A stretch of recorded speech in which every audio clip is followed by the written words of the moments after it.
Hello everyone, welcome to our channel, welcome to our new mini blog. সবাইকে শুভ জন্মাষ্টমী। এখন বাজে ওই দুপুর 3টে মতো।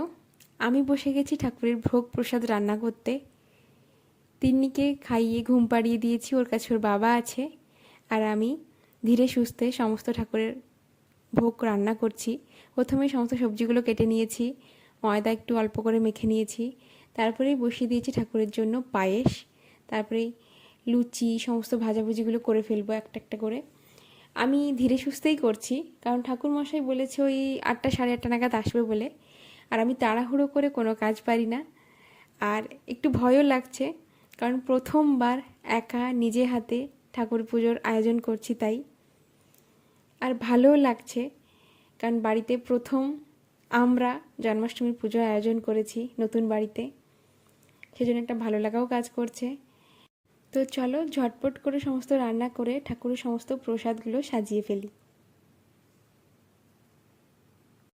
আমার রান্না শেষ হতে না হতেই কিন্তু তিন্নি রানী ঘুম থেকে উঠে পড়েছে, আর ওর এই ঘরে আসা চাই, সেজন্য অনেক কান্নাকাটিও হয়ে গেছে। ওর মোট দেখা চাই মা কি করছে এই ঘরে। দেখো আমি সমস্ত থালা সাজিয়ে ফেলেছি প্রসাদের।